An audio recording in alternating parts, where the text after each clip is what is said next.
So hello प्यारे बच्चों, क्या हाल चाल? बढ़िया एकदम। तो स्वागत है आपका अपने यूट्यूब चैनल पढ़ेगा बिहार पे। तो आज हम ब्रह्मास्त्र सीरीज का अगला लेक्चर लेके आए हैं, जिसमें हम लोग 2025 में आने वाले VVI most important question chapter 1 biology से लेके आ रहे हैं।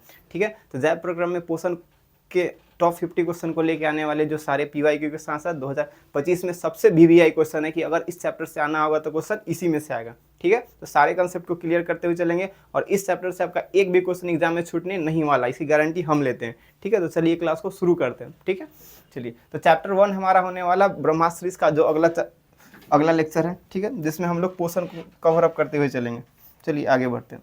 ठीक है, तो हम लोग इसमें पोषण के सारे ऑब्जेक्टिव क्वेश्चंस को करने वाले, टोटल जितना भी 2025 के लिए इंपॉर्टेंट है, और जहाँ तक संभावना है कि आप इसका ट्रेलर आप आने वाले सेंटिफिक एग्जाम में देख लीजिएगा कि इस चैप्टर से क्वेश्चन होगा तो सारा इसी में से होने वाला। ठीक है, तो चलिए आगे बढ़ते हैं। तो टॉप 50 क्वेश्चन है हमारा, जिसमें सारा ऑब्जेक्टिव है। जैव प्रोग्राम का चैप्टर नंबर 1 है हमारा पोषण। ठीक है, तो फिर बढ़ते हैं आगे। तो क्लास को शुरू करने से पहले 2 लाइनों के साथ शुरू करना चाहता हूं।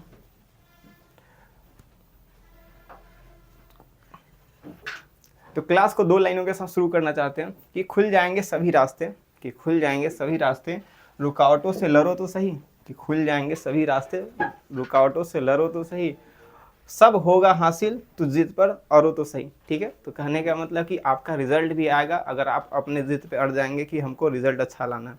तो मेहनत करते रहिए और हमारे साथ जुड़े रहिए। फिर बात करेंगे, हम लोग धीरे धीरे सारे ऑब्जेक्टिव को क्लियर करते हुए चलेंगे। ठीक है, चलिए क्लास को शुरू कर देते हैं। तो हमारा क्वेश्चन नंबर 1 है। क्वेश्चन नंबर 1 कह रहा है कि परजीवी पौधों का उदाहरण है।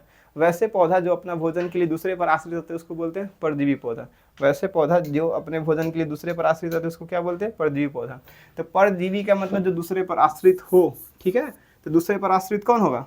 अमरबेल दूसरे पर आश्रित है। ठीक है, अमरबेल क्या होता है? दूसरे पर आश्रित होता है। जबकि गोबर छत्ता के बारे में बात करेंगे तो ये मृत जीवी है। क्या है?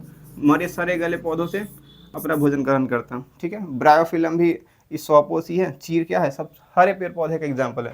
तो ये दोनों हो जाएंगे स्वपोषी। तो बेसिकली परजीवी पौधा का उदाहरण कौन होगा? चीर। कौन हो जाएगा? चीर। ठीक है, यहाँ फोटो जितने ये हो गया अमरबेल, ये क्या हमारा परजीवी पौधा है। इसके अलावा परजीवी है, ये सब क्या है? परजीवी है। यूटिकुलेरिया, ये सब परजीवी पौधे हैं। ठीक है, तो गोबर छत्ता मृतजीवी हो जाएगा। अमरबेल के अलावा ये जो पौधे घटपर्ण, यूटिकुलेरिया, ये सब क्या है? परजीवी पौधे हैं। ठीक है, फिर क्वेश्चन नंबर 2। क्वेश्चन नंबर 2 कह रहा है कि कुटपाद किस में पाया जाता है? कुटपाद बेसिकली एक ऐसे जीव में पाया जाता है जो इसका इस्तेमाल करके भोजन को पकड़ता है, और इस जीव का नाम है अमीबा। इस जीव का नाम क्या है? अमीबा। तो कुटपाद किस में पाया जाएगा? अमीबा में। अमीबा अपना भोजन को पकड़ने के लिए किसका इस्तेमाल करता है? कुटपाद का। ठीक है, अगर पैरामीसी में पूछा जाएगा तो इसमें होता है प्यारे बच्चों सिलिया। इसमें क्या पाया जाता है? इसमें पाया जाता है सिलिया। ठीक है, और यूग्लिना में बात करें, यूग्लिना अमीबा में क्या पाया जाएगा? कुटपाद। तो बेसिकली कुटपाद किस में पाया जाएगा? अमीबा में पाया जाएगा। किस में पाया जाएगा? अमीबा में। ये है अमीबा का सुंदर सा फोटो। ये इसका जो दोनों भाग है इसी को क्या बोलते हैं? कुटपाद बोलते हैं। ठीक है, चलिए क्वेश्चन नंबर नेक्स्ट पे बात करते हैं। अगला क्वेश्चन है प्रकाश संश्लेषण होता है। ठीक है, ये 2014, 2016, 2015 इस सब में क्वेश्चन पूछे गए हैं। तो ज़्यादा संभावना है और ज़्यादा गारंटी है कि 2025 में आएगा ही। ठीक है, तो अगला क्वेश्चन है प्रकाश संश्लेषण किस में होता है? तो प्रकाश संश्लेषण हम लोग क्या जानते हैं कि पेड़ पौधा में भोजन बनाने की क्रिया ही क्या कहलाता है? प्रकाश संश्लेषण। सही बात है, पेड़ पौधा में भोजन बनाने की क्रिया ही क्या कहलाता है? प्रकाश संश्लेषण। तो प्रकाश संश्लेषण किस में होगा? पेड़ पौधा में। अच्छा, कब होता है? तो सूर्य कब दिखता है? ये जो सूरज भगवान है दिखेंगे कब? तो सूरज भगवान भाई साहब दिखते हैं दिन में। कब दिखते हैं? दिन में। तो प्रकाश संश्लेषण भी कब होगा? दिन में होगा। इसमें क्या सोचना है? तो प्रकाश संश्लेषण होता है केवल दिन में। केवल कहाँ होगा? दिन में। दिन और रात में। रात में कहाँ होता है प्रकाश संश्लेषण? प्रकाश संश्लेषण होता है केवल दिन में। ठीक है, अगला क्वेश्चन नेक्स्ट। क्वेश्चन नंबर है क्लोरोफिल। क्वेश्चन नंबर 4 है कि क्लोरोफिल वर्णक का रंग होता है। क्लोरोफिल का रंग कैसा होता है? ठीक है, क्लोरोफिल का रंग कैसा होता है देख लीजिए। तो पेड़ पौधा के पत्ती के अंदर पाया जाने वाला जो रंग होता है उसी को क्या बोलते हैं? क्लोरोफिल। पेड़ पौधा के पत्ती के अंदर जो रंग पाया जाता है उसी को क्या बोलते हैं? क्लोरोफिल। ठीक है, क्लोरोफिल हरित लवक के अंदर पाया जाता है और इसका रंग होता है हरा। इसका रंग क्या होता है? हरा। इसका रंग क्या होगा? हरा। तो क्लोरोफिल वर्णक का रंग होता है हरा। क्लोरोफिल वर्णक का रंग क्या होगा? हरा। ठीक है। इससे एक और क्वेश्चन बनता है कि क्लोरोफिल के अंदर कौन सा धातु पाया जाता है, तो आप यहाँ देख लीजिए क्लोरोफिल के अंदर पाया जाता है मैग्नीशियम। क्या पाया जाता है? मैग्नीशियम। क्लोरोफिल के अंदर पाया जाता है मैग्नीशियम नामक धातु, ठीक है। तो क्लोरोफिल किस रंग का होता है? हरा कलर का होता है। किससे पाया जाता है? तो पेड़ पौधा की पत्तियों में पाया जाता है, ठीक है। समझ में आ गया? इसमें कौन सा धातु पाया जाता है? मैग्नीशियम। कौन सा पाया जाता है? मैग्नीशियम, ठीक है। क्वेश्चन नंबर नेक्स्ट पर बात करते हैं। कवक में पोषण की कौन सी विधि होती है? कवक, वही कवक जो खाना या फिर रोटी को बहुत दिन तक रख देंगे तो उस पर उजला उधर जम जाता है, उसको क्या बोलते हैं? कवक। तो कवक में पोषण की कौन सी विधि पाई जाती है? तो कवक यही जो कवक है, ठीक है। कवक गोबर सत्ता का ही प्रकार है, ठीक है। कवक, तो कवक में पोषण की कौन सी प्रक्रिया होती है? तो बेसिकली यह मृतजीवी होती है। कौन होती है? मृतजीवी। तो कवक में पोषण की कौन सी विधि होती है? तो कवक में पोषण की मृतजीवी विधि होती है, यानी हमारे सड़े गले पेड़ पौधे या फिर जो सड़ जाते पदार्थ, उसमें क्या उत्पन्न हो जाता है? कवक, ठीक है। स्वपोषी पूछेगा तो पेड़ पौधा में स्वपोषी होता है, सही बात है। नेक्स्ट क्वेश्चन नंबर नेक्स्ट है हमारा कि स्वपोषण के लिए क्या क्या आवश्यक है? तो पेड़ पौधा में ही स्वपोषण होता है। स्वपोषण की पेड़ पौधा में क्या होता है? स्वपोषण। और स्वपोषण जब होता है उस क्रिया को बोलते हैं प्रकाश संश्लेषण। क्या बोलते हैं? प्रकाश संश्लेषण। तो स्वपोषण की क्रिया तो पूरा किसके द्वारा किया जाता है? प्रकाश संश्लेषण द्वारा, ठीक है। अब स्वपोषण के लिए क्या क्या आवश्यक है? तो पेड़ पौधा में भोजन बनाने के लिए चाहिए क्लोरोफिल भी चाहिए, सूर्य का प्रकाश भी चाहिए, कार्बन डाइऑक्साइड भी चाहिए, ठीक है, और नीचे से जल भी चाहिए। क्लोरोफिल भी चाहिए, कार्बन डाइऑक्साइड भी चाहिए, सूर्य का प्रकाश भी चाहिए। तो स्वपोषण के लिए आवश्यक क्या हो जाएगा? इनमें से सभी। देख लीजिए सारे क्वेश्चन बहुत इंपॉर्टेंट है और 2025 के लिए बहुत ज़्यादा इंपॉर्टेंट है। यह 2021, 2019, 2023 तीनों साल पूछा हुआ है, ठीक है। तो इस बार सेंटर में आने की ज़्यादा संभावना है इसका। चलिए अगला क्वेश्चन है, प्रकाश संश्लेषण की क्रिया में ऑक्सीजन किससे बाहर निकलता है? जब प्रकाश संश्लेषण की क्रिया होता है तो ऑक्सीजन बाहर किससे निकलेगा? ठीक है। तो बेसिकली जो प्रकाश संश्लेषण की क्रिया होता है उससे जो ऑक्सीजन बाहर निकलता है वो कार्बन डाइऑक्साइड से निकलता है। किससे निकलता है? कार्बन डाइऑक्साइड से। किससे निकलता है? कार्बन डाइऑक्साइड से। तो प्रकाश संश्लेषण क्रिया में ऑक्सीजन किससे बाहर निकलता है? कार्बन डाइऑक्साइड से। प्रकाश संश्लेषण क्रिया में ऑक्सीजन कहाँ से बाहर निकलता है? कार्बन डाइऑक्साइड से, ठीक है। क्वेश्चन नंबर नेक्स्ट है कि मैग्नीशियम किसमें पाया जाता है? तो मैग्नीशियम अभी बात किए थे कि क्लोरोफिल के अंदर ही एक धातु पाया जाता है, इसको क्या बोलते हैं? मैग्नीशियम। क्लोरोफिल के अंदर क्या पाया जाता है? मैग्नीशियम। क्लोरोफिल के अंदर क्या पाया जाता है? मैग्नीशियम। तो इसका आंसर हो जाएगा ऑप्शन नंबर ए। इसके अलावा लाल रक्त कणिका में क्या पाया जाता है? तो इसमें पाया जाता है आयरन। इसमें पाया जाता है आयरन, ठीक है। वर्णी लवक में, वर्णी लवक क्या है? जो कलर, इसका काम है फल फूल को रंग प्रदान करना। फल और फूल को क्या प्रदान करना? रंग प्रदान करने का काम किसका है? वर्णी लवक है, ठीक है। तो मैग्नीशियम किसमें पाया जाएगा? तो मैग्नीशियम पाया जाता है क्लोरोफिल में। किसमें पाया जाता है? क्लोरोफिल में। क्वेश्चन नंबर नेक्स्ट, अगला क्वेश्चन है कि अमीबा अपना भोजन किसके द्वारा पकड़ता है? अभी बात की थी अमीबा में जो बाहर निकली हुई संरचना रहता है इसको क्या बोलते हैं? कुटपाद। क्या बोलते हैं? कुटपाद। और जब कोई भोजन आ जाता है तो यह दोनों तरफ से इसको पकड़ के बंद कर लेता है। तो बेसिकली अमीबा अपना भोजन किससे पकड़ेगा? कुटपाद से। किससे पकड़ेगा? कुटपाद से पकड़ेगा। जीभ से तो कौन पकड़ता है? हम लोग इंसान, ठीक है। स्पर्शक का इस्तेमाल करके पैरामीशियम भोजन को पकड़ता है, जबकि कुटपाद का इस्तेमाल करके अमीबा, ठीक है। क्वेश्चन नंबर नेक्स्ट, अगला वसा का पाचन कौन करता है? तो हमारे शरीर में वसा चावल से प्राप्त होता है, ठीक है। और इसका पाचन कौन करेगा? तो वसा बेसिकली लसा की तरह होता है ना, जितना चिपचिपा पदार्थ है सब क्या है? लसा। और इसका पाचन करता है लाइपेज। देखिए वसा जो होता है बेसिकली जितना चिपचिपा पदार्थ है लसा की तरह होता है, ठीक है। तो इसको याद करने के लिए इसलिए इसका पाचन कौन करता है? लाइपेज। इसका पाचन कौन करता है? लाइपेज। याद करने के लिए क्या कर लेंगे कि वसा जो होता है वो लसा की तरह होता है, चिपचिपा होता है। तो इसका पाचन कौन करेगा? लाइपेज करता है। कौन करता है? लाइपेज। वसा लसा की तरह होता है तो इसका पाचन कौन करेगा? लाइपेज करेगा। कौन करेगा इसका पाचन? लाइपेज, ठीक है। तो नेक्स्ट अगला क्वेश्चन बात करते हैं। इसके अलावा पेप्सिन किसका पाचन करता है? तो प से पेप्सिन, प से प्रोटीन, यह प्रोटीन का पाचन करता है, ठीक है। ट्रिप्सिन भी प्रोटीन का ही पाचन करता है। प्रोटीन के अलग अलग रूप का कौन कौन पाचन करता है? पेप्सिन और ट्रिप्सिन, ठीक है। चलिए आगे बात करते हैं क्वेश्चन नंबर 11 पे। क्वेश्चन नंबर 11 है कि पौधों में प्रकाश संश्लेषण का स्थान कहाँ है? तो प्रकाश संश्लेषण पौधों के कहाँ में होता है? तो पेड़ पौधा के पत्ती के अंदर ही होता है प्रकाश संश्लेषण। पेड़ पौधा के पत्ती के अंदर क्या होता है? प्रकाश संश्लेषण, ठीक है। पेड़ पौधा के पत्ती के अंदर क्या होता है? प्रकाश संश्लेषण। अब पत्ती में ही क्या पाया जाता है? क्लोरोप्लास्ट। पत्ती में क्या पाया जाता है? क्लोरोप्लास्ट। अब क्लोरोप्लास्ट के अंदर पाया जाएगा क्लोरोफिल। इसके अंदर क्या पाया जाएगा? क्लोरोफिल। ठीक है, तो बेसिकली पेड़ पौधा के पत्ती में ही पाया जाता है क्लोरोप्लास्ट। क्लोरोप्लास्ट के अंदर ही पाया जाता है उसका रंगीन वर्णक हरा रंग का, जिसको बोलते हैं क्लोरोफिल। ठीक है, तो पेड़ पौधा में प्रकाश संश्लेषण का स्थान क्या है? क्लोरोप्लास्ट। अच्छा, माइटोकॉन्ड्रिया किसमें पाया जाता है? जीव जंतु में। यहाँ ऊर्जा का निर्माण होता है। किसका निर्माण होता है? यह ऊर्जा का निर्माण होता है। इसमें किसका निर्माण होता है? ऊर्जा का निर्माण होता है। इसमें किसका निर्माण होता है? ऊर्जा का निर्माण। चलिए, ल्यूकोप्लास्ट क्या है? तो ल्यूकोप्लास्ट पेड़ पौधा में पाया जाता है। यह भोजन को संग्रहित करता है। यह भोजन को क्या करके रखता है? भोजन को स्टोर, भोजन का संग्रहण करता है। ठीक है, चलिए, तो पेड़ पौधा में प्रकाश संश्लेषण का स्थान कहाँ है? तो क्लोरोप्लास्ट है। कहाँ है? क्लोरोप्लास्ट में। ठीक, अब क्वेश्चन नंबर है नेक्स्ट हमारा 12। पीत रस कहाँ स्राव होता है? ठीक है, हमारे शरीर में पेट के ठीक बगल में, हमारे शरीर में अमाशय यानी पेट के ठीक बगल में एक ग्रंथि होता है जिसको बोलते हैं यकृत। क्या बोलते हैं? यकृत।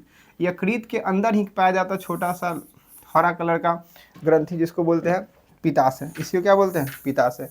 ठीक है, इसी में निर्माण होता है पीत का। किसका निर्माण होता है? पीत का। इसी में किसका निर्माण होता है? पीत का। ठीक है, तो इसका ऑप्शन गलत हो गया है। इसका इसमें से कोई ऑप्शन नहीं है, इसका वो ऑप्शन को क्या कर लेंगे? काट लेंगे। ठीक है, इस सारे ऑप्शन को आप कर लीजिएगा इरेज। तो इसका आंसर क्या हो जाएगा?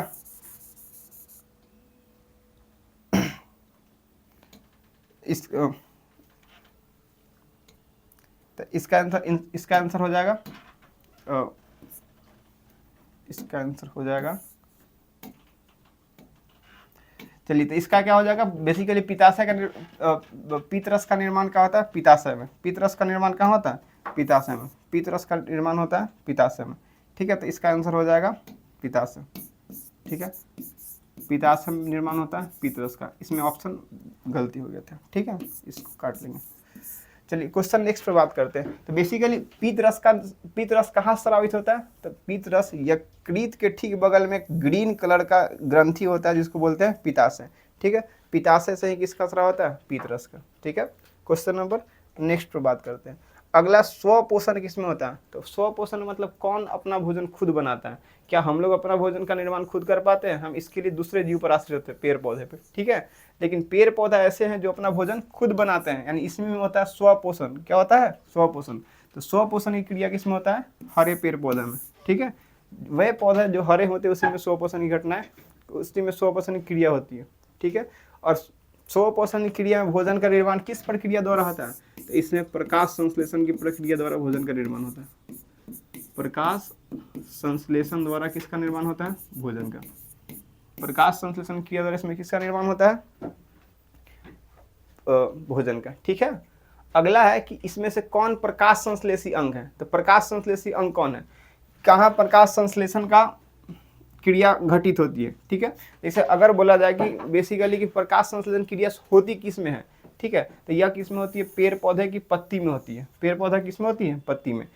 पेड़ पौधे की पत्ती में कौन सी क्रिया होती है? प्रकाश संश्लेषण की। इसलिए इसको क्या बोलते हैं? प्रकाश संश्लेषी अंग। पेड़ पौधा के पत्ती में होती है प्रकाश संश्लेषण, जिस कारण प्रकाश संश्लेषण क्या बोलते हैं? जिस कारण पत्ती को क्या बोलते हैं? प्रकाश संश्लेषी अंग। पेड़ पौधा के पत्ती में ही प्रकाश संश्लेषण क्रिया घटित होती है, जिस कारण इसको क्या बोलते हैं? प्रकाश संश्लेषी अंग कहते हैं। ठीक है, क्वेश्चन नंबर नेक्स्ट। अगला क्वेश्चन है कि मानव का आहार नाल, जिसको अधर नाल भी बोलते हैं, क्या बोलते हैं?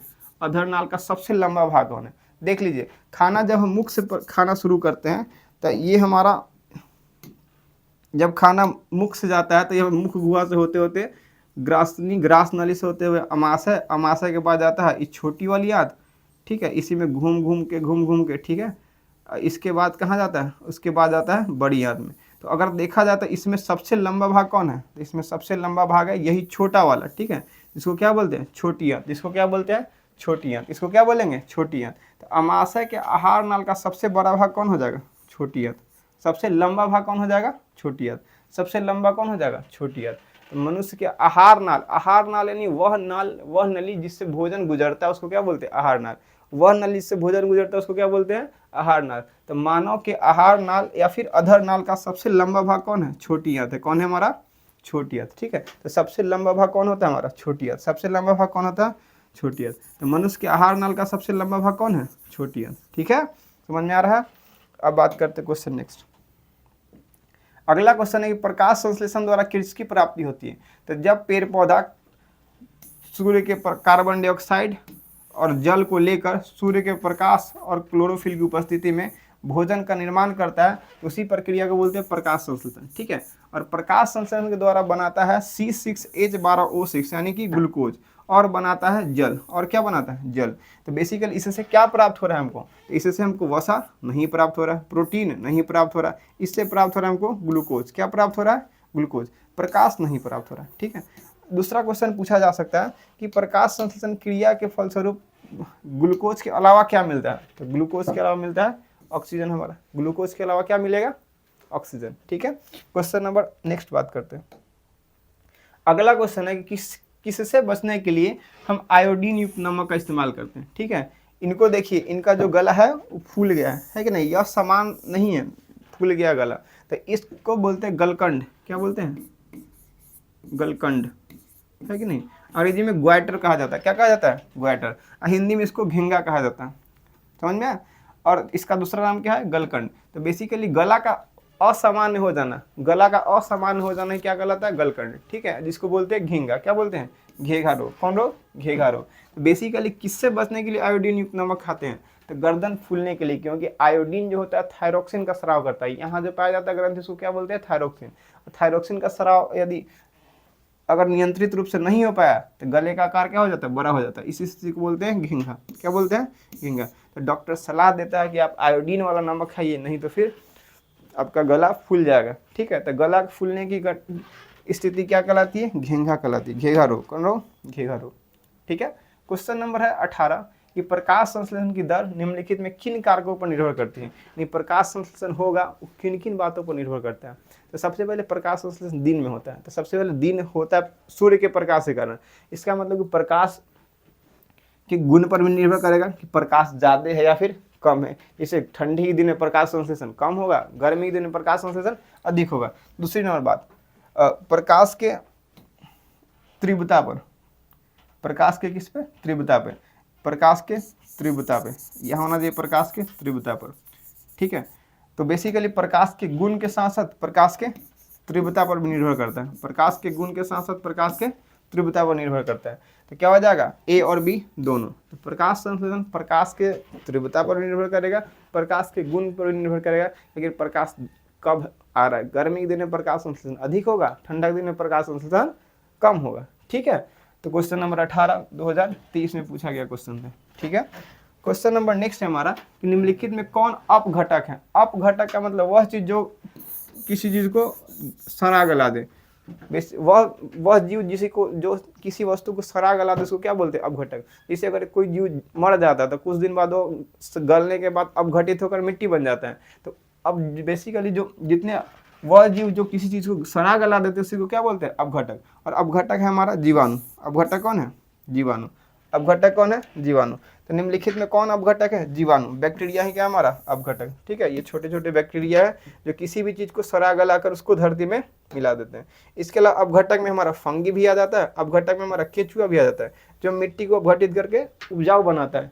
इसलिए केचुआ को इसलिए केचुआ को क्या कहा जाता है? किसान का मित्र कहा जाता है। चलिए, क्वेश्चन हमारा कि क्रमाकुंचन की क्रिया किसमें पाई जाती है?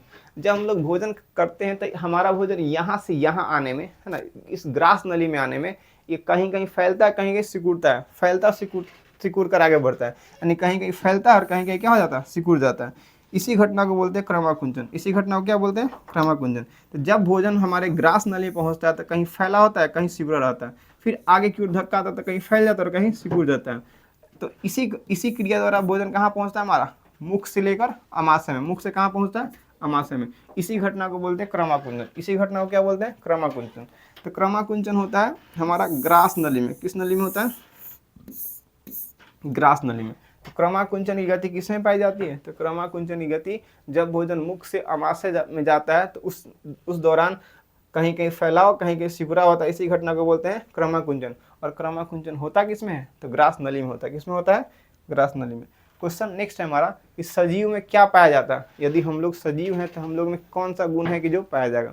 तो सबसे पहले क्या हम लोग भोजन करते हैं? तो सही बात है करते हैं। क्या शोषण करते हैं? एकदम करते हैं। अगर नहीं करते तो जिंदा नहीं रह पाते। जनन एकदम होता है, ठीक है। तो बेसिकली सजीव में कौन कौन गुण पाया जाता है? सजीव में सारे गुण पाए जाते हैं। यदि कोई पदार्थ सजीव है तो पोषण भी कर रहा होगा, शोषण भी कर रहा होगा, और वो अपने जैसे संतान की उत्पत्ति कर रहा होगा, ठीक है, नहीं अपना विकास कर रहा होगा। तो बेसिकली यह तीनों सजीव का गुण है। यह तीनों सजीव का क्या है? गुण है। तो बेसिकली पोषण, शोषण, जनन तीनों पाया जाएगा। तो सजीव में कौन पाया जाएगा? तो सजीव में पोषण, शोषण और जनन तीनों घटनाएं पाई जाएगी, ठीक है। इसके अलावा पोषण में पाए जाने वाली सारी घटनाओं को मिला के क्या बोलते हैं? जैव प्रक्रम। क्या बोलते हैं? जैव प्रक्रम, ठीक है। क्लास 10 का जो चैप्टर है हमारा जैव प्रक्रम के अंदर ही तो पढ़ना है पोषण, शोषण, ठीक है।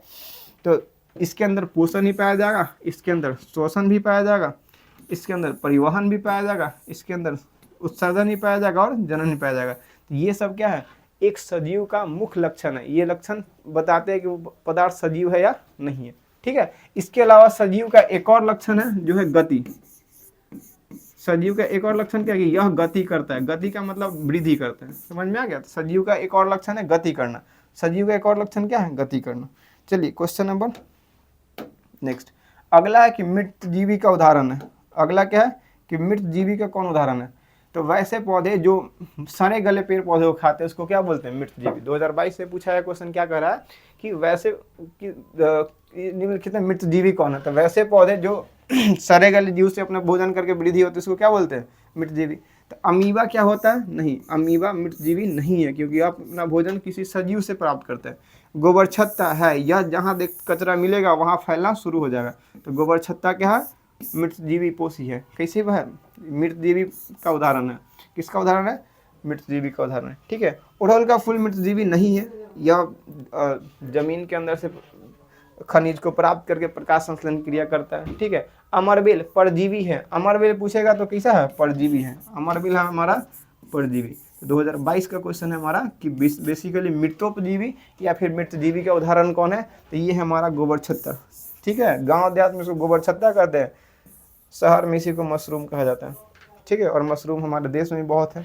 चलिए, तो मृतजीवी का उदाहरण कौन है? गोबर छत्ता, ठीक है। अगला क्वेश्चन है ग्रहणी किसका भाग है? ग्रहणी, ठीक है। बेसिकली देखिए, जब अमाशय के 3 भाग होते हैं, कार्डियक, फुंडिक और पाइलोरिक। अमाशय कितने भाग होते हैं? 3 भाग। कार्डियक, बीच वाला होता है फुंडिक, फुंडिक और तीसरा होता है पाइलोरिक, ठीक है।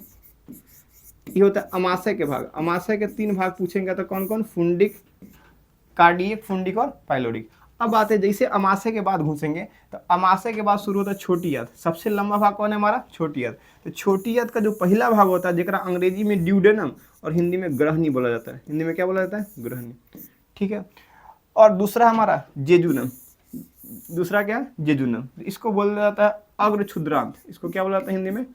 अग्र क्षुद्रांत, ठीक है। और इलियम को बोला जाता है क्षुद्रांत। इलियम को क्या बोला जाता है? क्षुद्रांत। तो बेसिकली क्या देखना है कि जो ग्रहणी है जिसको अंग्रेजी में ड्यूडेनम कहते हैं, वो किसका भाग है?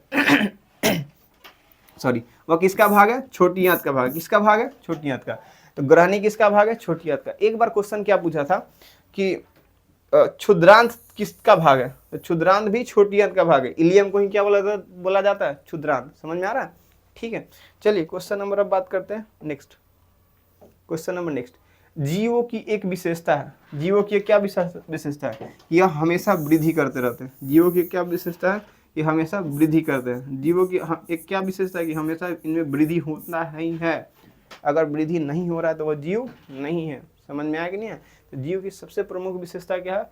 ये वृद्धि करते हैं। वृद्धि के अलावा जैव प्रक्रम भी करना अनिवार्य है। इसके अलावा जैव प्रक्रम भी करते हैं। और जैव प्रक्रम में कौन कौन सी घटना आ जाएगा? तो जैव प्रक्रम में आ जाएगा पोषण, श्वसन, उत्सर्जन, ठीक है। तो जैव प्रक्रम में आ जाएगा पोषण, दूसरा आ जाएगा श्वसन, तीसरा आ जाएगा उत्सर्जन, चौथा आ जाएगा हमारा परिवहन, इसे परिवहन पहले आना चाहिए, ठीक है। उसके बाद नियंत्रण एवं समन्वय, नियंत्रण एवं समन्वय, और लास्ट में एक जनन, ठीक है। तो ये सारे जैव प्रक्रम होता है। तो बेसिकली जीव वृद्धि के साथ साथ जैव प्रक्रम क्रिया को भी करता है, ठीक है।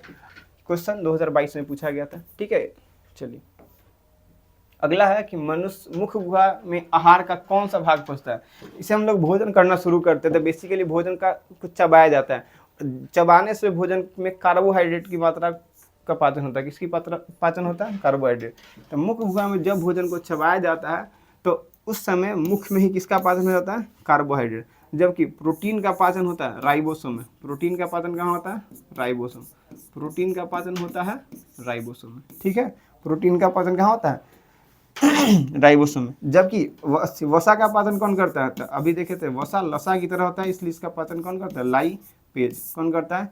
लाइपेज, ठीक है। न्यूक्लिक अम्ल, न्यूक्लिक अम्ल का पाचन, न्यूक्लिक अम्ल का पाचन भी करता है, इसका पाचन होता है राइबोसोम में। इसका भी पाचन कहाँ होता है? राइबोसोम में। न्यूक्लिक अम्ल का भी पाचन होता है राइबोसोम में, ठीक है, राइबोसोम।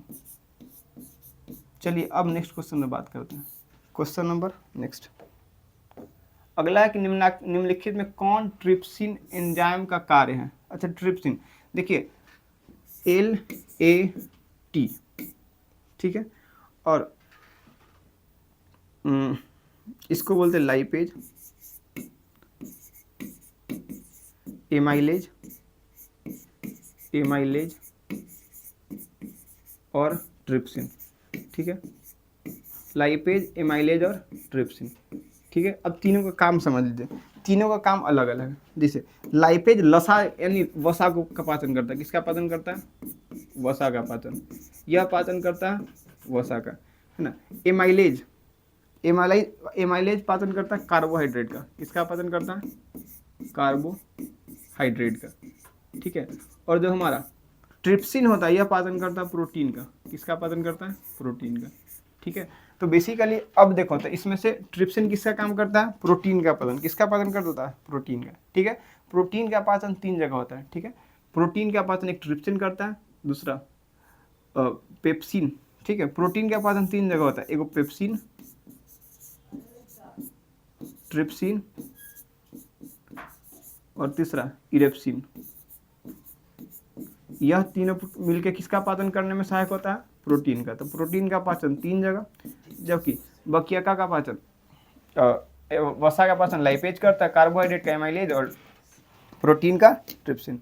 नेक्स्ट क्वेश्चन है पौधों और पशुओं की कोशिका का वैधानिक अध्ययन क्या कहलाता है? तो कोशिका का अध्ययन कहलाता है कोशिका विज्ञान। अब किसी का कोशिका हो जाए तो क्या कहलाएगा हमारा? कोशिका विज्ञान। क्या कहलाएगा? कोशिका विज्ञान। अगर कह दे कि अनुवांशिक गुण का अध्ययन, तो अनुवांशिक गुण का अध्ययन क्या कहलाएगा? अनुवांशिक गुण का अध्ययन क्या कहलाएगा? अनुवांशिकी। समझ में आ गया? तो बेसिकली पौधा हो, जीव जंतु अगर कोशिका का अध्ययन करेंगे तो कोशिका विज्ञान ही कहलाएगा। क्या कहलाएगा? कोशिका विज्ञान। इसके अलावा कोशिका का खोज कौन किया था? तो कोशिका का खोज किया था रॉबर्ट हुक। कोशिका का खोज कौन किया था? Robert Hooke. कोशिका का खोज कौन किया था? रॉबर्ट हुक, ठीक है भाई साहब। चलिए क्वेश्चन नंबर नेक्स्ट। अगला क्वेश्चन है कि पौधों में भोजन किस रूप में जमा होता है? तो पौधों में भोजन बनने के बाद बनता है ग्लूकोज। क्या बनता है? ग्लूकोज। और यह ग्लूकोज के रूप में ही स्टोर होता है। तो पौधों में भोजन किस रूप में स्टोर होता है? ग्लूकोज के रूप में। पौधों में भोजन किस रूप में स्टोर होता है? ग्लूकोज के रूप में, ठीक है। क्वेश्चन नंबर आगे की ओर बढ़ते हैं, ठीक है। हम लोग जल्दी 50 क्वेश्चन का रिवीजन डेली करते रहेंगे ताकि फटाफट रिवीजन हो जाए, ठीक है। आप भी क्वेश्चन बनाते रहिएगा। अगला हमारा कि दांत का जो ऊपर वाला परत इसको क्या कहते हैं? जो हमारा दांत का जो चमकीला परत है, जब दांत को साफ करते थे जो आवाज़ करता है चन चन की, वो किसका बना होता है? तो जो दांत का जो ऊपर वाला परत है, ये जो दिख रहा है ऊपर वाला परत, ठीक है, ये जो चमक रहा है तो इस पे एक लेयर होता है, उस लेयर को बोलते हैं इनामेल। क्या बोलते हैं? इनामेल। इस लेयर को क्या बोलते हैं? इनामेल। इस लेयर को क्या बोलते हैं? इनामेल बोलते हैं। इस लेयर को बोलते हैं इनामेल, ठीक है। तो दांत का जो ऊपरी लेयर होता है उसको क्या बोलते हैं? इनामेल। क्या बोलते हैं? इनामेल। दांत का ऊपरी लेयर को क्या बोलते हैं? इनामेल। अच्छा अंदर वाला लेयर को बोलते हैं डेंटाइन। अंदर वाला लेयर उनको क्या बोलते हैं, डेंटाइन। अंदर रहेगा तो उसको बोलेंगे डेंटाइन, ऊपर वाला रहेगा तो उसको क्या बोलेंगे, इनामेल। ऊपर वाला क्या बोलेंगे, इनामेल। तो दांत का ऊपरी परत क्या कहलाता है, इनामेल। अच्छा, इनामेल शरीर का सबसे कठोर भाग है। इनामेल शरीर का क्या होता है, कठोर भाग। शरीर का सबसे कठोर भाग कौन है, इनामेल। शरीर का सबसे कठोर भाग, सबसे कठोर भाग कौन है हमारा, इनामेल। ठीक है, शरीर का सबसे कठोर भाग इनामेल। नेक्स्ट क्वेश्चन हमारा कि ग्लूकोज का रासायनिक सूत्र क्या होता है। तो जब कार्बन डाइऑक्साइड पानी के साथ मिलकर सूर्य के प्रकाश और क्लोरोफिल की उपस्थिति में ग्लूकोज का निर्माण करती है तो उसी घटना को कहते हैं प्रकाश संश्लेषण। तब यहाँ जो ग्लूकोज बनता है इसका सूत्र क्या हो जाता है, तो इसका सूत्र हो जाता है C6 गो H12 गो और O6 गो। तो C6H12O6, C6H12O6 क्या हो जाएगा, C6H12O6, तो इसका ऑप्शन नंबर हो जाएगा हमारा C6H12O6। तो ग्लूकोज का रासायनिक सूत्र क्या हो जाएगा, C6H12O6। अगला क्वेश्चन है सभी हरे पेड़ पौधा क्या होता है। जो जितने हरे पेड़ पौधा होते हैं इसके अंदर पाया जाता है क्लोरोफिल। क्या पाया जाता है, क्लोरोफिल। सभी हरे पेड़ पौधा होते हैं इसके अंदर क्या पाया जाता है, क्लोरोफिल। क्लोरोफिल खुद से अपना भोजन बनाता है, इसलिए बनाने में सहायक होता है, इसलिए इसको क्या बोलते हैं, स्वपोषी। तो दुनिया में जितने हरे पेड़ पौधे हैं, 2019 में पूछा गया क्वेश्चन क्या कहता है कि दुनिया में जितने हरे पेड़ पौधे हैं सब कैसे होंगे, स्वपोषी। ठीक है, तो सभी हरे पेड़ पौधे क्या होते हैं, स्वपोषी होते हैं। सभी हरे पेड़ पौधा क्या होंगे, स्वपोषी होंगे। सभी हरे पेड़ पौधा स्वपोषी होते हैं। अगला क्वेश्चन है कि दांत को साफ करने के लिए मंजन किसका यूज किया जाता है। अगर सुबह उठते हैं तो दांत हमारा कैसा, जो मुंह होता है हल्का खट्टा खट्टा महसूस होता है। इसका मतलब कि जो चीज़ खट्टा होगा उसको बोलते हैं अम्लीय, जो चीज़ खट्टा होगा उसको क्या बोलेंगे, अम्लीय। और अम्ल के प्रभाव को खत्म करता है, अम्ल को नष्ट करता है क्षार। अम्ल को नष्ट कौन करता है, क्षार। ये चीज़ अम्ल को नष्ट कौन करता है, क्षार। इसको क्या बोलते हैं, भस्म। इसको ही क्या बोलते हैं, भस्म। तो बेसिकली मंजन क्षार होगा तभी क्या होगा, इसको नष्ट करके मुंह को क्या बना देगा, न्यूट्रल कर देगा। समझ में आएगा, लवणीय बना देगा। तो बेसिकली मुख के अंदर, मुंह जो दांत होता है, दांत जो होता है अम्लीय होता है। दांत कैसा होगा, अम्लीय। तो इसमें से अम्लीयता को नष्ट करने के लिए हम जो मंजन का इस्तेमाल करेंगे कैसा होगा, क्षारीय होगा। और मंजन करने के बाद साफ साफ महसूस होता है। ठीक है, क्वेश्चन अब नेक्स्ट है हमारा कि एक वयस्क मनुष्य में कितने दांत होते हैं। ठीक है, अगर देखा जाए तो एक वयस्क मनुष्य में टोटल कितने दांत होते हैं, तो 32 दांत। कितने दांत होते हैं, तो ऑप्शन नंबर क्या हो जाएगा विद्यार्थियों, ऑप्शन नंबर हो जाएगा सी। ठीक है, इसमें कितना को दांत होगा, 32 दांत। दांत 4 प्रकार के होते हैं। ठीक है, दांत क्या प्रकार के, 4 प्रकार के। आगे से जो दिखता है ऊपर वाला, जो 4 ऊपर 4 नीचे, इसको बोलते हैं इंसिजर। क्या बोलते हैं, इंसिजर। ये जो 4 दिख जाता है आपको उसको क्या बोलते हैं, इंसिजर। ठीक है, उसके बाद कहाँ गया, ये जो चारों दिखता है क्या कहलाता है, इंसिजर। ठीक है, ये जो चारों कहलाता है इसको क्या बोलते हैं, इंसिजर। इसको बोलते हैं कृतघ्न। उसके बाद ये वाला इधर से और ये वाला इधर से, इसको क्या बोलते हैं, कैनाइन। इसको क्या बोलते हैं, कैनाइन, कृतघ्न। उसके बाद प्रीमोलर, मोलर। तब हमारा क्वेश्चन था कि एक वयस्क मनुष्य में कितने दांत होते हैं। एक वयस्क मनुष्य में भाई साहब होंगे दांत 32। कितने दांत हो जाएंगे, 32 हो जाएंगे। अब क्वेश्चन नेक्स्ट है कि ग्वाइटर अथवा घेंघा रोग कहाँ पनपता है। सबसे पहले पनपता किस कारण से, तो गला में पनपता है, थायरोक्सिन के स्राव अनियंत्रित रूप से होता है तब, और किसकी कमी से, आयोडीन की कमी से। इसलिए घेंघा रोग वाले व्यक्तियों को किसकी सलाह दी जाती है कि आप जब नमक खाइए तो उसमें देख लीजिए कि उसमें आयोडीन है या नहीं है। ठीक है, अब है क्वेश्चन नंबर 36। अगला करा न्यूक्लियस शब्द किसके द्वारा दी गई। तो कोशिका के अंदर, ये हमारा पूरा एक जिंदा कोशिका। ठीक है, कोशिका के अंदर बहुत सारे अंग पाए जाते हैं। ठीक है, ये हमारा माइटोकॉन्ड्रिया, ये हमारा रसदानी, ये हमारा गोल्जी बॉडी। ठीक है, ये हमारा केंद्रक। ये क्या हमारा केंद्रक। तो केंद्रक चूंकि सबसे बीच में होता है, केंद्रक किसी चीज क्या होता है, किसी चीज के सबसे बीच वाला भाग क्या होता है, केंद्रक। ठीक है, कोई भी फल देखें तो उसके सबसे बीच में क्या होता है, बिया होता है कि नहीं होता, केंद्रक की तरह। तो फल के अंदर केंद्रक की तरह कौन होता है, उसका बीज। और बीज अधिकांशतः बीज जो होता है वो ब्राउन कलर का होता है। किस कलर का होता है, ब्राउन। ठीक है, तो बेसिकली बीज का रंग होता है ब्राउन, इसलिए न्यूक्लियस भी किसकी तरह होगा, ब्राउन की तरह। समझ में आया। तो इसका खोज करने वाले हैं रॉबर्ट ब्राउन। बेसिकली सारे फल का बीज ब्राउन होता है, वह केंद्रक की तरह व्यवहार करता है। तो ब्राउन का खोज किया होगा रॉबर्ट ब्राउन। ठीक है, ब्राउन का खोज कौन किया होगा, रॉबर्ट ब्राउन। यानी बेसिकली न्यूक्लियस शब्द का सबसे पहले इस्तेमाल कौन किया होगा, रॉबर्ट ब्राउन। न्यूक्लियस को हिंदी में बोलते हैं केंद्रक। क्या बोलते हैं? केंद्रक। तो केंद्रक शब्द का इस्तेमाल सबसे पहले किसने किया? Robert brown. अगर रॉबर्ट हुक के बारे में कहते सबसे पहले कोशिका के बारे में बताया। किसके बारे में बताया? कोशिका के बारे में। तो कोशिका के बारे में सबसे पहले किसने बताया? Robert Hooke. समझ में आ गया? अब क्वेश्चन नंबर बात करते हैं 37। 37 कह रहा है कि भोजन का पाचन किस प्रकार की अभिक्रिया है? भोजन का पाचन कैसी अभिक्रिया? भोजन का पाचन। तो वैसी अभिक्रिया जिसमें ऑक्सीजन की आवश्यकता होती है। ऑक्सीजन की आवश्यकता होती है। वैसी अभिक्रिया जिसमें ऑक्सीजन की क्या होती है? आवश्यकता होती है। उसको क्या बोलते हैं? उपचयन। जिससे ऑक्सीजन, बेसिकली इसको लिखने का दूसरा तरीका क्या है? जिसमें ऑक्सीजन जुटता है ना, जिसमें ऑक्सीजन जुटता है उसको क्या बोलेंगे? उपचयन। और जिसमें ऑक्सीजन हटता है उसको बोलते हैं अपचयन, है ना। ऑक्सीजन क्या होगा? जिसमें ऑक्सीजन हटता है उसको क्या बोलेंगे? अपचयन। तो हम क्या देखते हैं प्रकाश संश्लेषण क्रिया में कि जब 6CO2 और 12H2O, 6CO2 और 12H2O सूर्य का प्रकाश और क्लोरोफिल की उपस्थिति में ग्लूकोज का निर्माण करता है, यानी C6H12O6 का निर्माण करता है। तो इसमें से क्या बाहर निकलता है? ऑक्सीजन। इसमें से क्या बाहर निकल जाता है? ऑक्सीजन। तो जिससे ऑक्सीजन बाहर निकलेगा वो अभिक्रिया क्या कहलाएगा? अपचयन अभिक्रिया। तो भोजन का पाचन कैसी अभिक्रिया है? अपचयन अभिक्रिया। भोजन का पाचन कैसी अभिक्रिया है? अपचयन अभिक्रिया। भोजन का पाचन कैसी अभिक्रिया है? अपचयन अभिक्रिया। ठीक है। अगला है कि मनुष्य के आहार नाल का अवशेषीय अंग क्या है? वह अंग जो हमारे अंदर है लेकिन उसका कोई काम नहीं, उसको बोलते हैं अवशेषीय। ठीक है। जैसे पहले इंसान के पास पूंछ था लेकिन धीरे धीरे उसका कोई काम नहीं रहा तो क्या बन गया? अवशेषीय अंग। और अवशेषीय अंग धीरे धीरे करते करते हमारे शरीर से क्या हो जाएंगे? खत्म हो जाएंगे। ठीक है। ये जो कान का थी है इसका भी कुछ ज़्यादा इस्तेमाल नहीं किया जाता, इसलिए आजकल का जो पीढ़ी है उसमें कान पुराने ज़माने की अपेक्षा छोटा आ रहा है।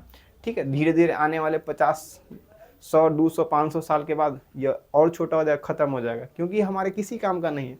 ठीक है। तो उसी प्रकार से पहले के जो लोग थे कच्चे मांस को ज़्यादा खाना प्रीफर करते थे, तो उनमें कच्चे मांस को पचाने के लिए अलग से अंग था जिसको बोलते हैं अपेंडिक्स। क्या बोलते हैं? अपेंडिक्स।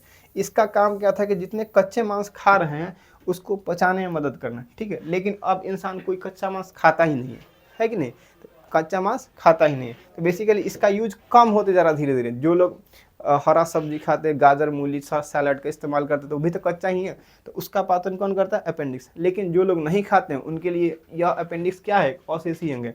इसका कुछ विशेष हमारे शरीर में योगदान नहीं है। कच्चे मांस को पचाने में इसका योगदान था। जब इंसान कच्चा मांस खाता था तो उसको पचाने के लिए किसका इस्तेमाल करते थे? अपेंडिक्स का। लेकिन अब चूंकि कच्चे मांस का अब इस्तेमाल नहीं किया जाता भोजन के रूप में, तो इसलिए हमारे अभी वर्तमान में हमारे लिए क्या है? अवशेषीय अंग है। क्या है? अवशेषीय अंग। यही थोड़ा सा बढ़ जाता है इसका ऑपरेशन करवाना पड़ता है। बेसिकली अपेंडिक्स यहाँ पाया जाता है, यहाँ, है ना। तो अगर यहाँ दर्द हो रहा है इसका मतलब कि कौन बढ़ गया? अपेंडिक्स। और डॉक्टर कहता है कोई ज़रूरत नहीं, इसको आप काट के क्या कर दीजिए? हटा दीजिए, क्योंकि किसी काम का नहीं है। ठीक है। क्वेश्चन नंबर नेक्स्ट अगला है, मानव के शरीर का सबसे बड़ा ग्रंथि है। तो मनुष्य के शरीर में देखिए ई है पेट, ई बड़ा दिख रहा है, और ये है लीवर, यकृत, ये दोनों बड़ा दिख रहा है। दोनों में बड़ा कौन है? तो दोनों में बड़ा हमारा यकृत। यकृत 1.5 kg का होता है, 1.5 kg, 1.5 kg का होता है। तो शरीर का सबसे बड़ा अंग कौन है? यकृत। सबसे बड़ा अंग कौन है? यकृत। सबसे बड़ा अंग कौन है? यकृत। ठीक है। मनुष्य के शरीर के सबसे बड़ा अंग कौन है? यकृत। मनुष्य के शरीर में जो सबसे बड़ा ग्रंथि क्या है? सबसे बड़ा ग्रंथि मनुष्य के शरीर में सबसे बड़ा ग्रंथि कौन है? हमारा यकृत। सबसे बड़ा ग्रंथि कौन है? यकृत। अगला कह रहा है कि अमाशय की भीतरी दीवार को HCl के प्रभाव से कौन बचाता है? हमारे पेट के अंदर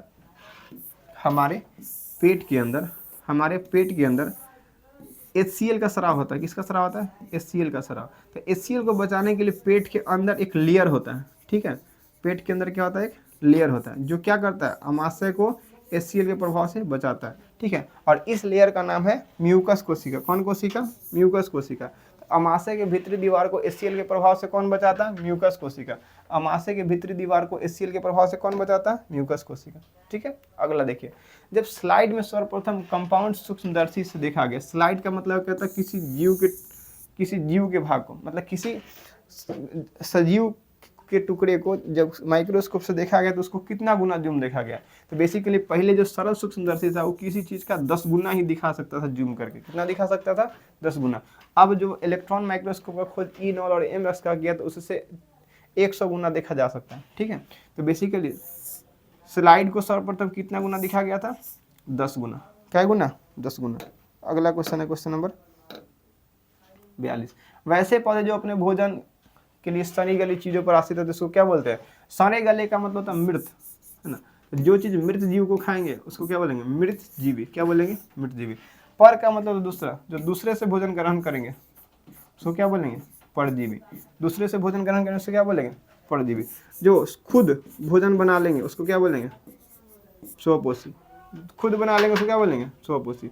ठीक है, जो पर का मतलब होता है दूसरे जीव, जो दूसरे जीव पर आश्रित रहेंगे उसको क्या बोलेंगे? परजीवी। ठीक है, ये दूसरे पर आश्रित रहे उसको क्या बोलेंगे? परपोषी। समझ में आ गया? तो बेसिकली वैसे पौधे जो सड़ी गली चीजों पर आश्रित होकर अपने भोजन का निर्माण करते हैं उसको क्या बोलते हैं? मृतजीवी। उसको क्या बोलेंगे? मृतजीवी। ठीक है, क्वेश्चन नंबर नेक्स्ट। अगला क्वेश्चन है कि इनमें से कौन छोटी आंत का भाग नहीं है? भाई साहब, छोटी आंत का भाग है ड्यूडेनम, जेजुनम, इलियम। इसी को बोलते हैं ग्रहणी, अग्र क्षुद्रांत, क्षुद्रांत। ड्यूडेनम, जेजुनम, इलियम है, लेकिन कौन भाग नहीं है? ये हमारा हो जाएगा कोलन। कोलन बेसिकली इसका भाग है। कोलन बड़ी आंत का भाग है। ये किसका भाग है? कोलन है हमारा बड़ी आंत का भाग। ठीक है, कोलन हमारा बड़ी आंत का भाग। ठीक है, तो ये हमारा छोटी आंत का भाग नहीं है। ठीक है, अब क्वेश्चन नंबर हमारा 44। अगला क्वेश्चन नंबर हमारा 44। ठीक है, अच्छा 40, इसको एक क्वेश्चन नेक्स्ट कर लेंगे। ठीक है, अगला क्वेश्चन कर रहा है कि वायुमंडल में CO2 कितना प्रतिशत है? तो ये हमारा वायुमंडल का ग्राफ। ठीक है, वायुमंडल में सबसे ज़्यादा है नाइट्रोजन। सबसे ज़्यादा कौन है? नाइट्रोजन। ये हमारा नाइट्रोजन। वायुमंडल में सबसे ज़्यादा कौन है? नाइट्रोजन। 78%। कितना परसेंट? 78%। ठीक है, उसके बाद है हमारा ऑक्सीजन। उसके बाद क्या हमारा? ऑक्सीजन। ऑक्सीजन है हमारा 16%। ऑक्सीजन क्या परसेंट है? 16%। और अगर बात करें कार्बन डाइऑक्साइड की, देखिए कार्बन डाइऑक्साइड ये हमारा कार्बन डाइऑक्साइड CO2, ये होता है 0.04%। ठीक है, 0.04%, लेकिन 0.04%।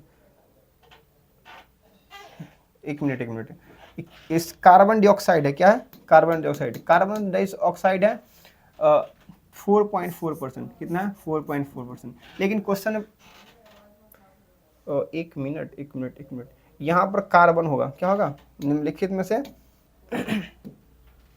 वायुमंडल में कार्बन का कितना प्रतिशत है? कार्बन। ठीक है, कार्बन, सिर्फ कार्बन का कितना परसेंट है?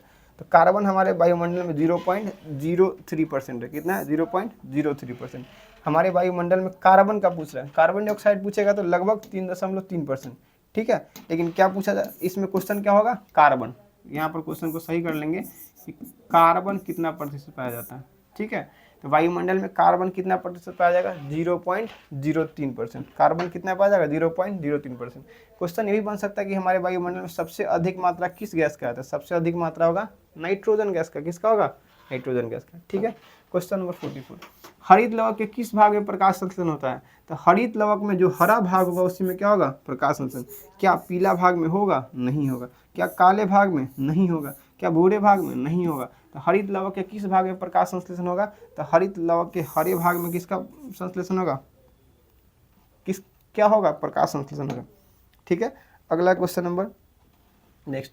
निम्नलिखित में कौन अमाशय का भाग नहीं है? देखिए, अमाशय का एक भाग है फुंडिक, दूसरा भाग है पाइलोरिक, तीसरा भाग है पहला कार्डियक, फुंडिक और पाइलोरिक। कार्डियक, फुंडिक और पाइलोरिक। तो कार्डियक भाग है, फुंडिक भाग है, पाइलोरिक भाग है, लेकिन ग्रहणी छोटी आंत का भाग है। किसका भाग है? छोटी आंत का भाग है। ग्रहणी किसका भाग है? छोटी आंत का भाग है। ठीक है, तो ये हमारा ऑप्शन नंबर हो जाएगा सी। निम्नलिखित में कौन अमाशय का भाग नहीं है? तो हमारा हो जाएगा ग्रहणी। ठीक है, क्वेश्चन नंबर नेक्स्ट कि लार किस ग्रंथि से स्रावित होता है? तो लार स्रावित होता है लाला ग्रंथि से। लाला ग्रंथि को बोलते हैं लार ग्रंथि। कौन ग्रंथि? लार ग्रंथि। लाला ग्रंथि को कौन ग्रंथि बोलते हैं? लार ग्रंथि।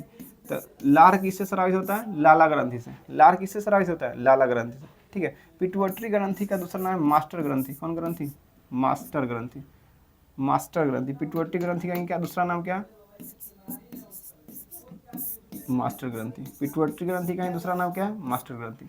ठीक है, क्वेश्चन नंबर नेक्स्ट कह रहा है मानव के शरीर में पाचन का अधिकांश भाग किस अंग में संपन्न होता है? तो पाचन का जो सबसे अधिकांश भाग होता है वो छोटी आंत में होता है। सबसे अधिकांश भाग कहाँ होता है? छोटी आंत में। सबसे इसी यहीं जाके जल का अलग किया जाएगा, यही ऊर्जा का अवशोषण होगा। तो सबसे अधिक समय तक सबसे अधिक भोजन का पाचन भोजन के अधिकांश भाग का पाचन कहाँ होता है? तो हमारा छोटी आंत में। कहाँ हो जाएगा? छोटी आंत में। नेक्स्ट क्वेश्चन है कि दांत कितने प्रकार के होते हैं? तो दांत होते हैं 4 प्रकार के। कितने प्रकार के होते हैं? 4 प्रकार के। पहला को बोलते हैं इंसाइजर, दूसरा को बोलते हैं कैनाइन, तीसरा को बोलते हैं प्रीमोलर और चौथा को बोलते हैं मोलर। चौथा को क्या बोलते हैं? मोलर। ठीक है, तो दांत कितने प्रकार का हो जाएगा? 4 प्रकार के। ठीक है, क्वेश्चन नेक्स्ट हमारा कि पाचन का कार्य संपन्न होता है। तो पाचन का कार्य कहाँ संपन्न होगा? पाचन का कार्य संपन्न हो जाएगा हमारा पाचन का कार्य संपन्न होगा लाला ग्रंथि में नहीं होगा, एड्रिनल में भी नहीं होगा, पिट्यूटरी में भी नहीं होगा, तो जठर ग्रंथि द्वारा संपन्न होता है। समझ में आ गई नहीं? तो भोजन का पाचन कौन ग्रंथि करता है? इन चारों में से। तो हो जाएगा हमारा ऑप्शन नंबर डी, जठर ग्रंथि। कौन ग्रंथि? जठर ग्रंथि। अगला और लास्ट क्वेश्चन है हमारा, टॉप 50 क्वेश्चन का लास्ट क्वेश्चन है। ठीक है, चलिए। तो बेसिकली जितने सारे सीरीज में ऑब्जेक्टिव आपके आने वाले एग्जाम के लिए सबसे ज़्यादा इंपॉर्टेंट है ना, आने वाले जो सेंटअप एग्जाम है इसमें क्वेश्चन आने की पूरी संभावना है। और 2025 के लिए सबसे वीवीआई क्वेश्चन यही है। अगर इस चैप्टर से क्वेश्चन पूछना होगा तो यही मात्र एक आपके पास विकल्प है।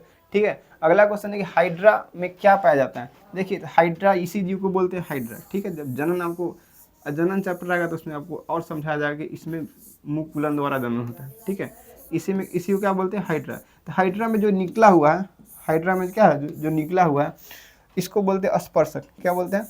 स्पर्शक। क्या बोलते हैं? स्पर्शक। तो स्पर्शक किस में पाया जाता है? हाइड्रा में। स्पर्शक किस में पाया जाएगा? हाइड्रा में। स्पर्शक पाया जाएगा हाइड्रा में।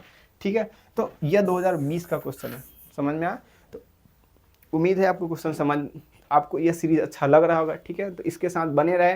2025 में आने वाले एग्जाम के लिए सबसे बेहतर ऑब्जेक्टिव, सबसे बेहतर सब्जेक्टिव का व्यवस्था हम लोग कर चुके हैं और आने वाले समय के साथ आपको सारी सुविधाएं मिलती रहेंगी। तो कृपया अगर आपको पसंद आ रहे हैं तो अपने मित्रों को जोड़िए और इस चैनल को सब्सक्राइब कीजिए, लाइक कीजिए, शेयर कीजिए और हमारे साथ जुड़े रहें ताकि आपको ऐसे अपडेट मिलते रहें। ठीक है, तो जाने से पहले एक बार